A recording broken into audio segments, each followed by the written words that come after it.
Well, welcome to another episode of the Grazing Sheep Podcast. I'm your host, Big Tom Perkins, along with Dr. Cameron Meyerly. And I just got back home from a bunch of grazing conferences, and the grass is greening up and things are growing, and it looks like spring might be right around the corner. That's certainly the way it's feeling. I know we had a couple of 70-degree days here in Ohio, and it was nice and sunny and some much needed vitamin D getting getting both into myself and then into the sheep. But yeah, it's really got me thinking here lately of we've got some fields that need to be renovated or at least rejuvenated, and the hope was to frost seed some of these and never really had a hard period of freezing, or an extended period of hard freezes to really open up that ground. And so, yeah, it's feeling like it's time to get on the ball here with some spring planting in the next 30 days or so, especially. Yeah, I picked up some more of the neighbor's ground. He's got two fields. He wants to see those eventually go into hay. And so he's going to let me plant those in oats that we can harvest and combine, and we'll have lots of straw and lots of oats to feed. And then So what is that ground currently being used for? right now it's just fallow. It was in one field was in soybeans last year, and the other field was in corn. Okay. And so the one field Okay. we're going to have to do a lot too, just because of all the corn stalks and so on that are in it.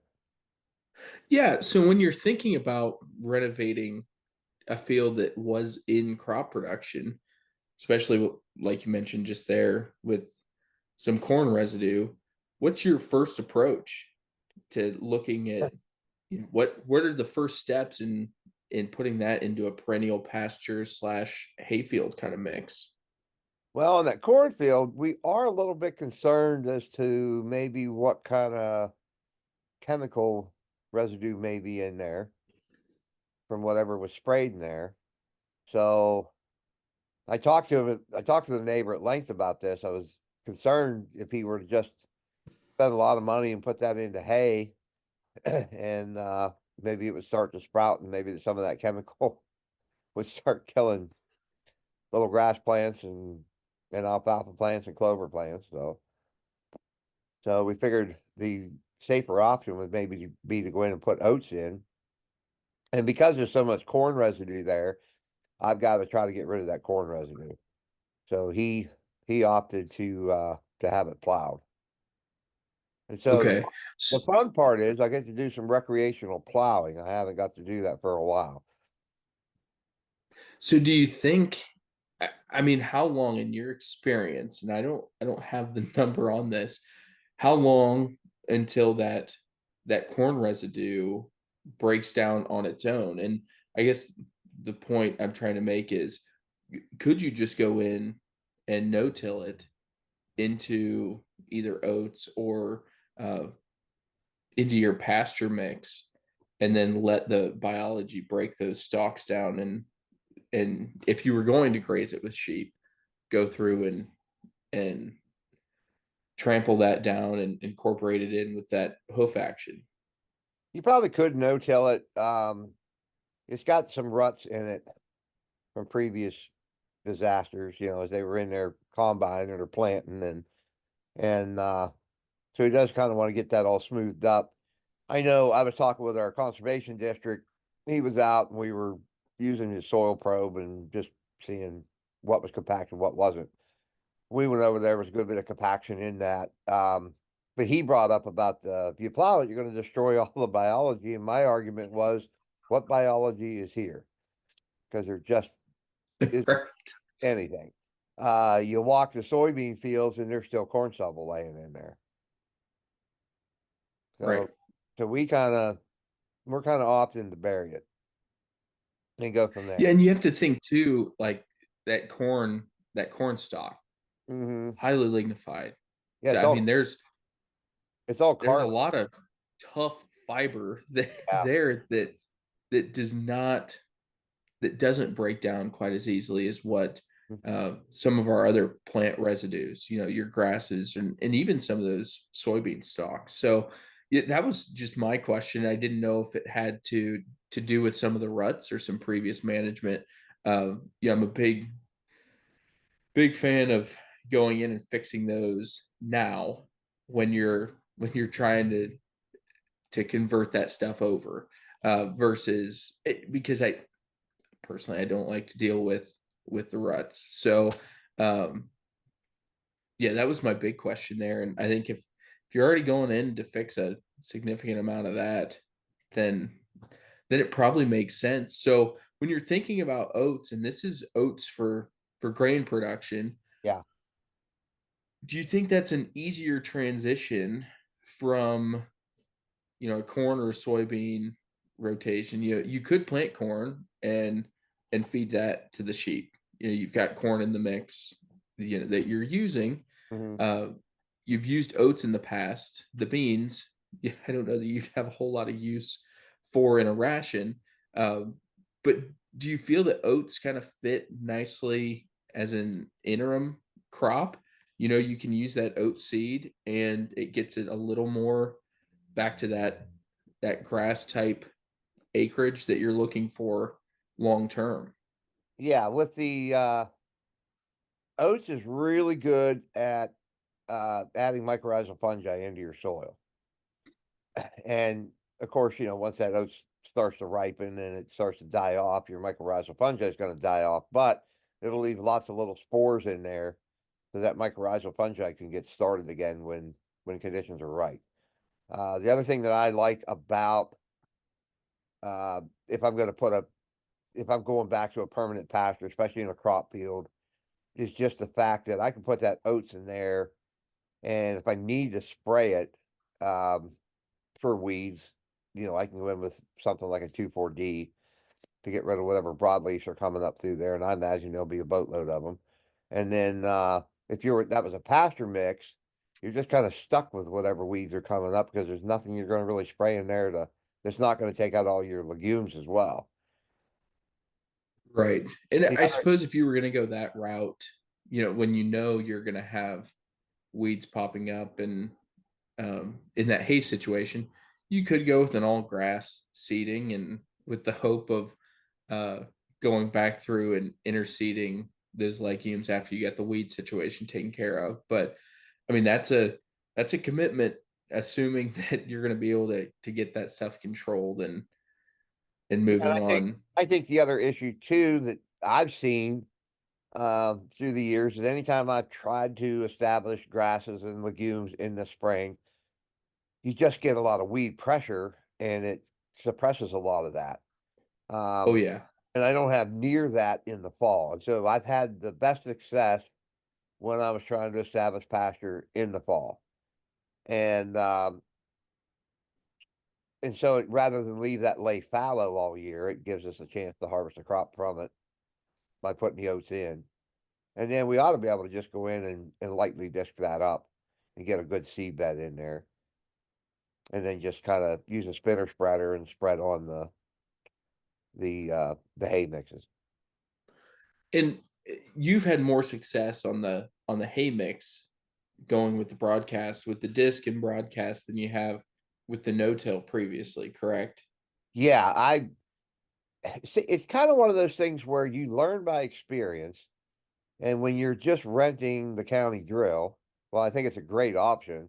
Um, I don't have that much experience with it. So if especially with your grass seeds and your clover seeds, you only want to plant those like an eighth inch to a quarter inch.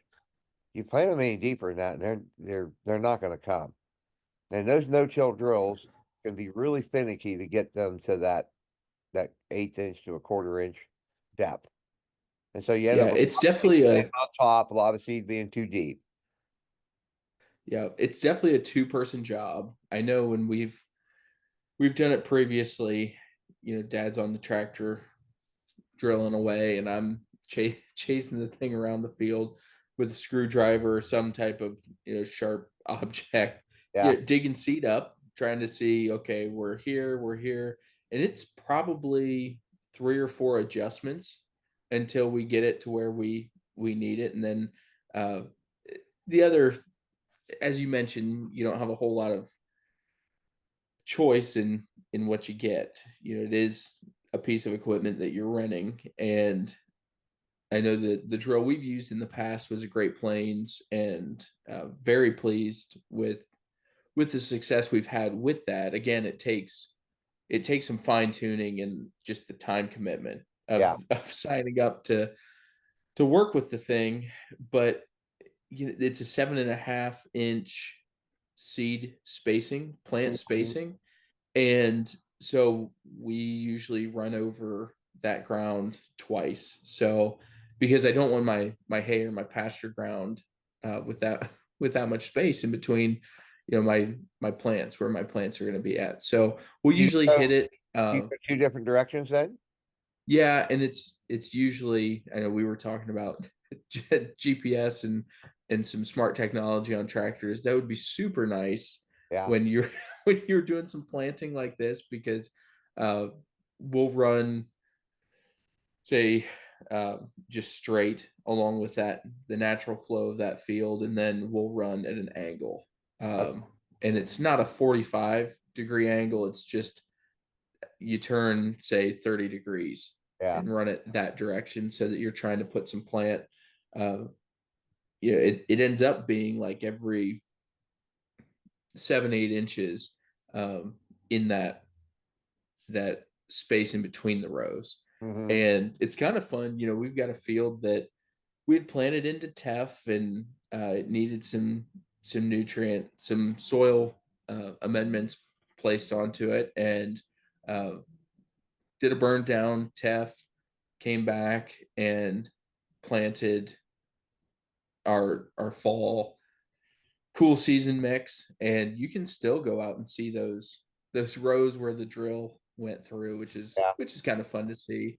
um, but I still, am working at filling in those gaps as we need to. But yeah, the oat thing to me is certainly uh, exciting from a grain aspect. You've got not to harvest those. I'm assuming you're going to have somebody come in and pay them to harvest those oats.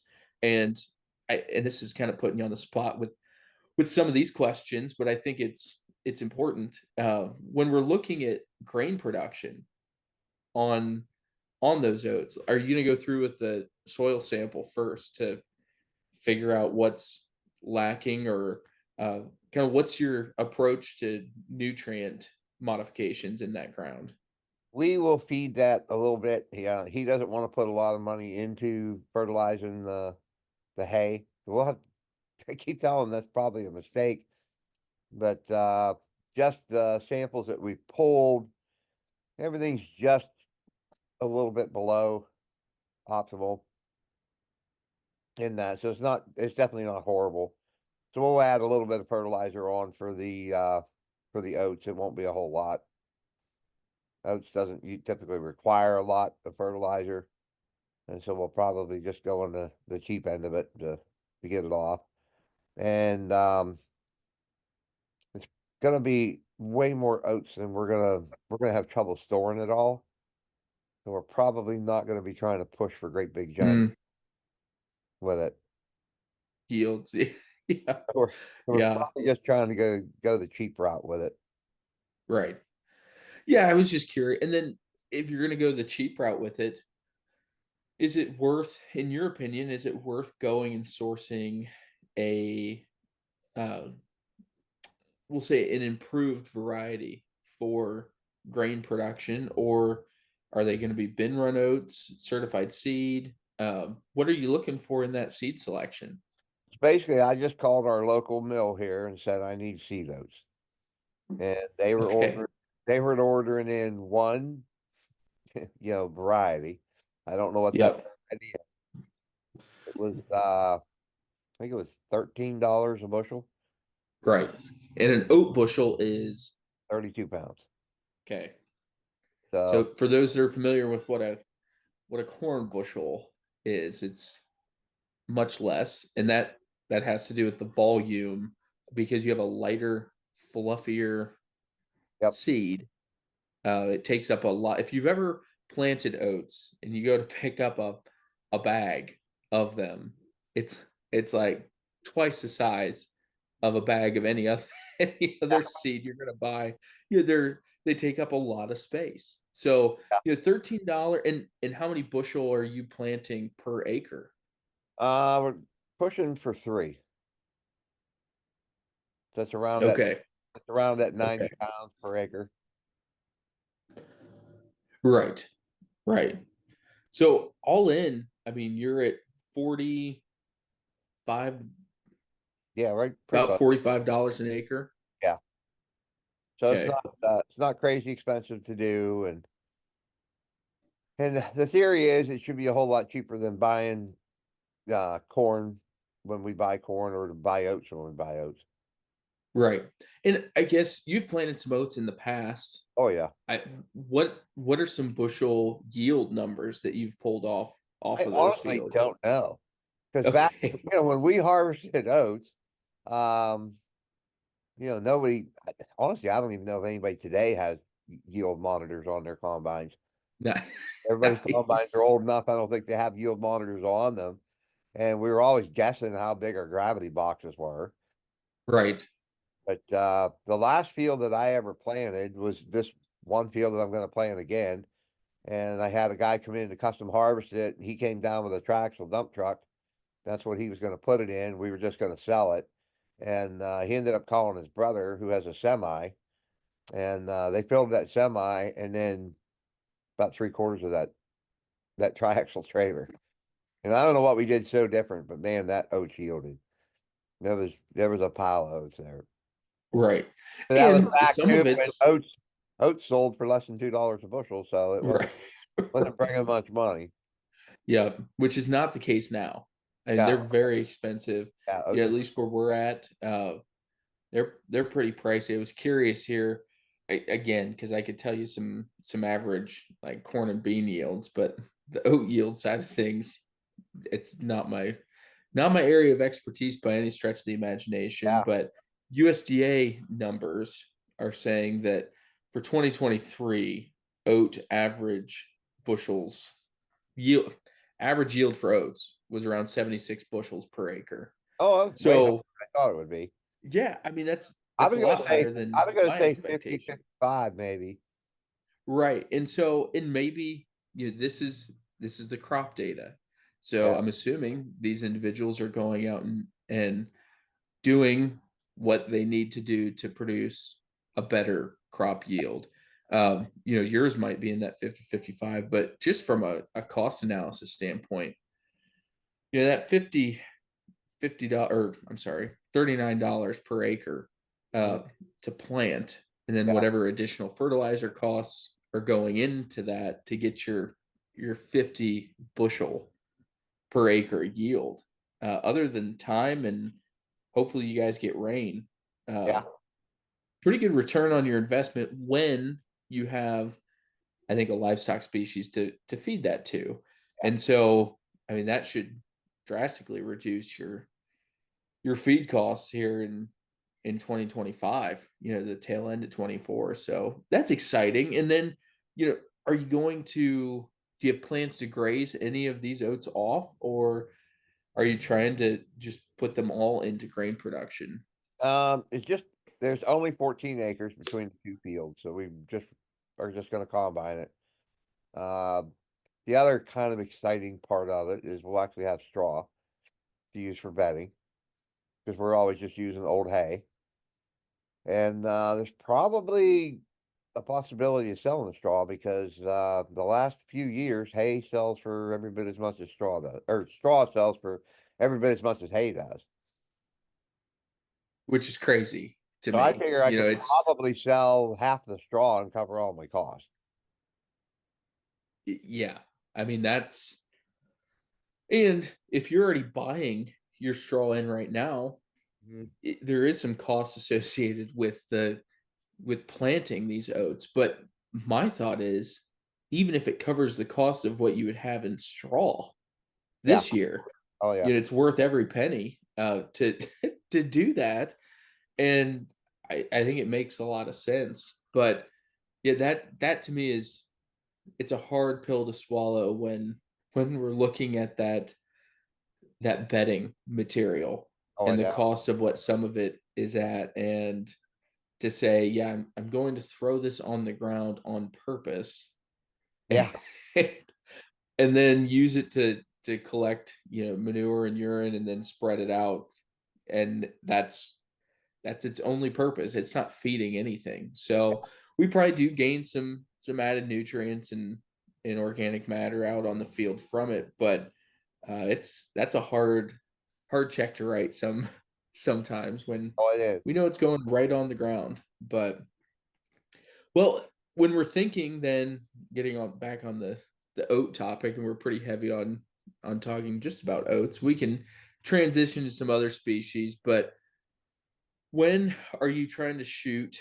You had mentioned this is a spring planted annual, a spring planted cool season annual that you kind of have to watch out for some hard freezes, some frost that we may get later this spring. How early is too early to get out there and do it? I was talking to some guys in February that were considering putting notes out in February. I thought Yeah, that was a little risky because you only need I don't know 3 or 4 nights of it going down below freezing, and you could be in trouble. You could lose that. You could lose that crop. So I know right. with your ground temperature, it's supposed to be what 44, 46, 48 degrees, something like that to plant oats. To get the germination that you're looking Yeah, for. yeah. I think we'd be pretty close to that. I haven't taken my soil thermometer out to check anything yet, but I bet we're pretty close. Right now, the big issue is we're just wet. Yeah, And there's some wet spots in those fields. Uh, the one field along the edge is pretty wet yet. Kind of gets that all to dry out at the same time, then we can get in there and go. But that's right now. That's the kind of the big holdup. But it's one of those things where it's going to sneak up on you fast. All of a right. sudden, all of a Why? sudden it's Yeah, gonna be you better have all your machinery, whatever you're gonna do, you better have all your ducks in a row because all of a sudden all the conditions are gonna get right. You better get moving because it's gonna start to rain the following week or and then you're gonna be just sitting twiddling your thumbs waiting for everything to dry out again. And then you start getting late. right. And if we were looking to graze some of these, and that's really be interesting to hear your take on improved varieties for grazing, because that was something we had invested some money into.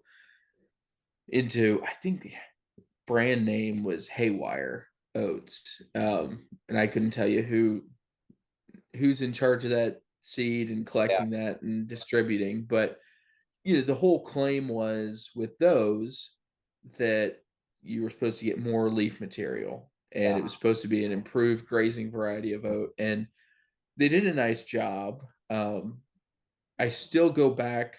Yeah, I have this idea in my head that we have these plants that are supposed to have this exceptional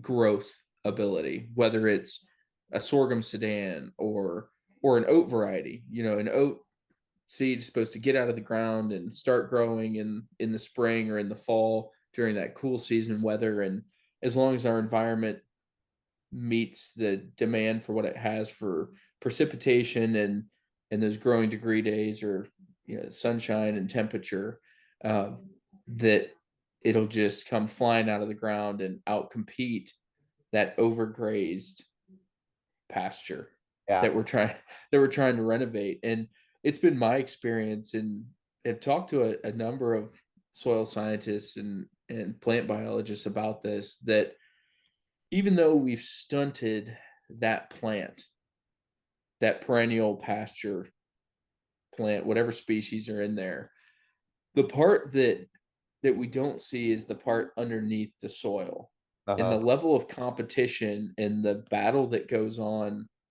underneath that ground Oh yeah. is is it's the part we don't see, and it's the part that I think really contributes to significantly to the growth rate on a lot of these. I know when we had planted that oat variety in the past, we're planting into to a perennial pasture, with the goal to control some of those broadleaf weeds, and it grew, but did not just outcompete to the level that I was expecting and hoping. We've done something similar to this before with pearl millet, and another poor example of I mean, I guess it was a good example of playing competition, but a poor example of generating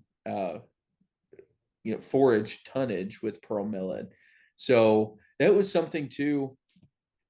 I probably have some pictures that we could that we could share. The field of forage soybeans we planted. That was a forage specific or an improved grazing variety of legume, and the field that we got on and sprayed to control those broadleaf weeds, those thistles, and um, we go back and look at that field.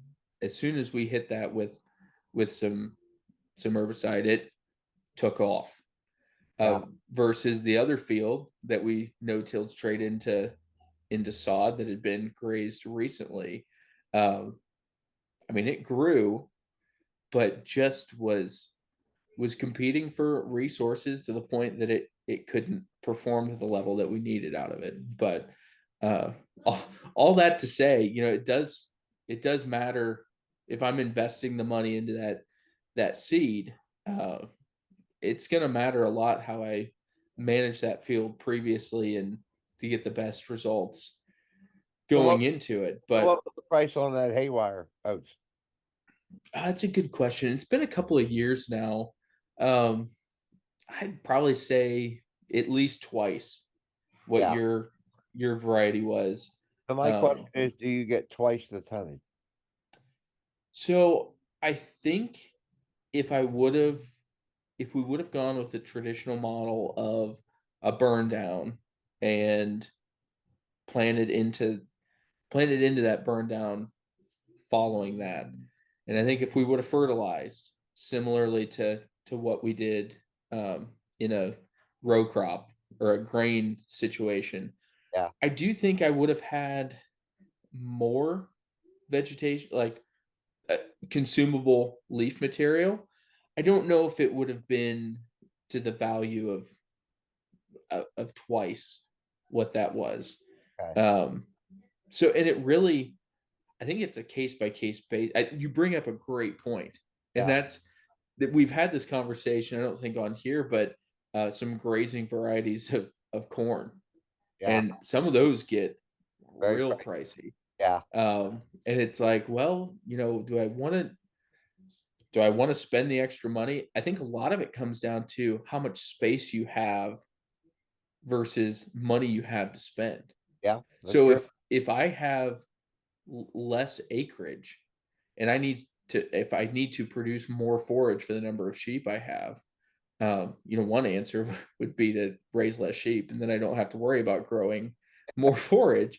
Yeah. And the other option is trying to maximize productivity, but it comes at a cost. Yeah. So I, I think there is a difference in there, but it's for each individual to kind of weigh those cost benefits and um, going into it. Yeah. So Yeah. You definitely have to push pencil on this stuff. It's you you it's do. fun to do, but suddenly you start scratching your head and you say, I only got a week and a half of grazing out of this. I could have bought two round bales and done the same thing. And that's a fantastic point. And that had a conversation with somebody the other day.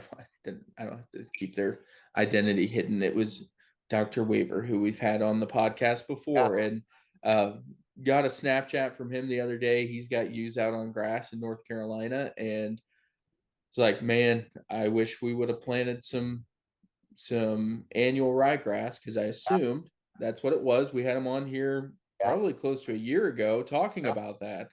And he said, no, our annual ryegrass looks like trash because, they didn't get rain similar our situations where we had a very dry fall.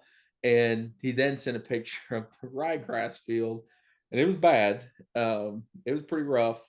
And the field he was looking at was tall fescue. And so then we got into a discussion of uh, he made the comment if he had the choice, he loved that annual ryegrass Yeah. last year, and the ewes and lambs performed exceptionally well on it.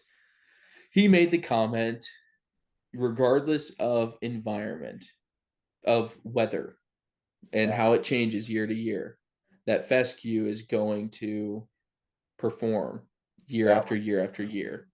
Yeah. That's why I wonder, And sometimes you think that perennial pasture just might be the better way to go. and that's the point I was getting at. And Yeah. that's we've had that conversation. I love the alternative forages and love the cover crop mixes and playing around with that. But I think at the end of the day, there are very few instances where it makes economical sense to really put it into a rotation long term, because there are too many environmental factors that go into it. And his point was, like, if you're going to make the improvement, then go and plant the novel endophyte. Go and plant the novel endophyte fescue, Mm. and just run with the perennials. Yeah. I would agree. So we're coming up on our time here, Cam, and we've got an important announcement to make. If you like listening to the Grazing Sheep podcast, maybe you'd enjoy watching the Grazing Sheep podcast, because we started to add some of these videos to YouTube. You can go on there and look that up. It's the Grazing Sheep podcast channel, I guess is what it's called. Seems a bit redundant, but that's what it is. And so get on there and like and follow and all that. You can definitely leave comments on there as well. If you got, you can go on Facebook and look up the Grazing Sheep podcast channel there, or page, I guess it is there, and you can add some comments, ask some questions. You can reach out to me at bigtomperkins@gmail.com as well. It's been fun catching up with you here, Cam, and we'll see what the weather does here in the next week or so. It's just downright cold and wet today. So, so it's been good talking to you. You too, Tom. All right. Talk to you later. Bye.